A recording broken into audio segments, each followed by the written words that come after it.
मजनू हर रोज उठता और अपने मुरमुरे का सामान लेकर बेचने निकल पड़ता।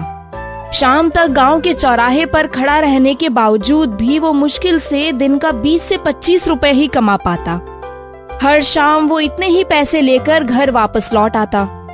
आज उसके घर आने से पहले उसके गांव का महाजन पैसे के लिए उसकी बीवी को धमकी दे गया था। तेरा पति कहाँ है? मेरे आने से पहले ही जो वो भाग जाता है, ऐसा कब मिलेगा मेरा? 6 महीने पहले मैंने तुम लोगों को उधार दिया था, याद है ना? धीरे धीरे ब्याज कितना हो गया है। अगर मुझे कल तक में पैसे नहीं मिले तो मैं घर का सारा सामान बेच पूरा घर अपने कब्जे में ले लूंगा, समझी? अपने पति को आते ही बता देना सब कुछ।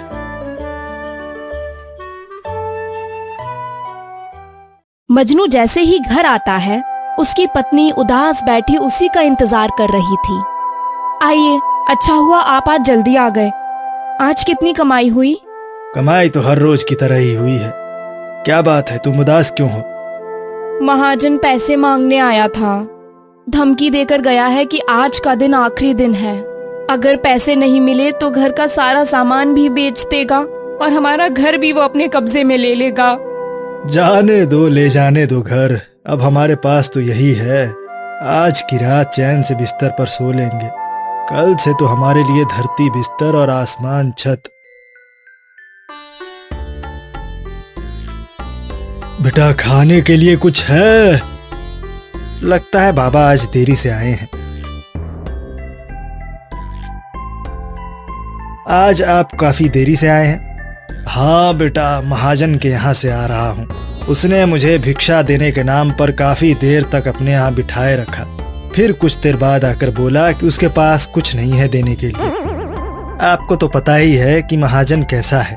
आप सीधा मेरे घर ही आया कीजिए, वहां जाने की जरूरत ही क्या है। तुम कह तो सही रहे हो, महाजन ने आज तक मुझे भिक्षा नहीं दिया। हर बार किसी न किसी बहाने से भगा ही देता है।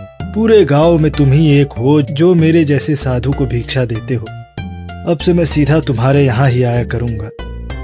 लेकिन आज के बाद तो हम इस घर से जा रहे हैं। कहाँ? पता नहीं। कल से इस घर पर महाजन का कब्जा हो जाएगा। मैं उसकी उधारी समय से चुका नहीं पाऊंगा और उसने धमकी दी है कि अगर उधारी चुकता नहीं हुआ तो वो मेरे घर पर कब्जा कर लेगा।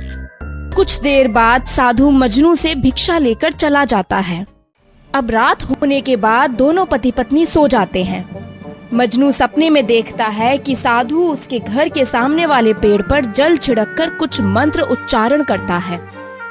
उसके बाद मजनू से कहता है, अब वक्त आ गया है जब मुझे भी तुम्हारी मदद करनी चाहिए।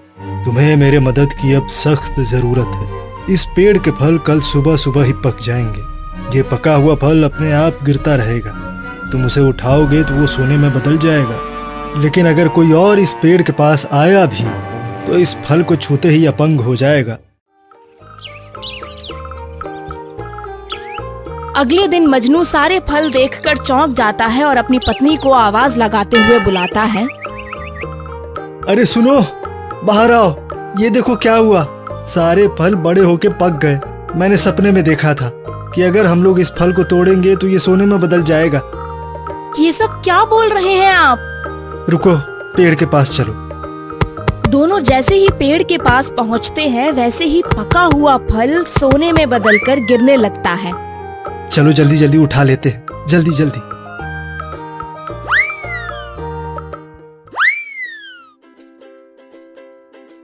अरे मजनू, बाहर आ। क्या हुआ? आज पैसे देगा या घर खाली करेगा? रुक जाइए मालिक, रुकिए, अभी आया। ये लीजिए मालिक, इसमें आपका सारा पैसा है। अच्छे से गिन लीजिएगा। अब हमें आगे से आपसे कभी भी उधार की जरूरत नहीं पड़ेगी। कोई लॉटरी लग गई क्या? इतने पैसे कहाँ से आ गए? चलो। पैसे आने के बाद मजनू गांव वालों को बुला बुलाकर उनकी परेशानी सुनने लगा। वो अब पैसे देकर भी गांव वालों की मदद कर दिया करता। एक दिन महाजन का चेला उसे इस बात की जानकारी देता है। मालिक, सुना आपने? मजनू अब लोगों को पैसे भी बांटने लग गया है। ऐसे तो कोई आपसे पैसे लेगा नहीं, फिर आपके पास ब्याज का पैसा भी नहीं आएगा। आप गांव वालों को कैसे लूटेंगे अब? अच्छा, तो इस मजनू के बच्चे ने पैसे बांटना भी शुरू कर दिया। एक बार मैं अपनी आंखों से देखकर आता हूँ। महाजन मजनू के घर के बाहर ये सब छुपकर देखता है तो उसे मजनू गांव के लोगों को पैसे देते हुए दिखाई देता है। ये तो सच में गरीबों में पैसे बांट रहा है। ऐसे तो मेरा पूरा काम बर्बाद हो जाएगा। मेरे पास तो कोई उधार लेने आएगा ही नहीं। कुछ देर बाद अंधेरा होते ही सभी गांव वाले अपने अपने घर चले जाते हैं, जिसके बाद मजनू उसी पेड़ के नीचे पहुंच जाता है। फिर से पेड़ से पके फल नीचे गिरते ही सोने में बदल जाते हैं।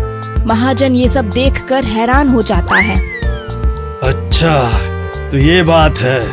इस पेड़ की वजह से ये मजनू का बच्चा हवा में है। अब समझ गया। इसके चाहते ही मैं भी इसका फल तोड़ दूंगा और जब वो सोने में बदल जाएगा तो मैं उसे बेच दूंगा। महाजन जैसे ही फल तोड़ने की कोशिश करता है वैसे ही फल सड़कर उसके ऊपर गिरने लगते हैं। अरे बाप रे, अरे बाप रे, ये क्या है, ये क्या है? यहाँ से भागने में ही भलाई है। जान बचाना है तो भाग ले मोटे। घर पहुँचते ही महाजन का पैर काम करना बंद कर देता है। गांव के लोग भी अब महाजन से उधार लेने की बजाय मजनू से बिना किसी ब्याज के उधार लिया करते थे। देखा तुमने, साधु की वजह से कितना सब कुछ बदल गया। किसी के लिए अच्छा करो तो वो अच्छाई जरूर वापस आती है। हाँ, अब तो साधु आते भी नहीं है। मुझे तो लगता है वो हमारी मदद करने के लिए ही इस गांव में आए थे।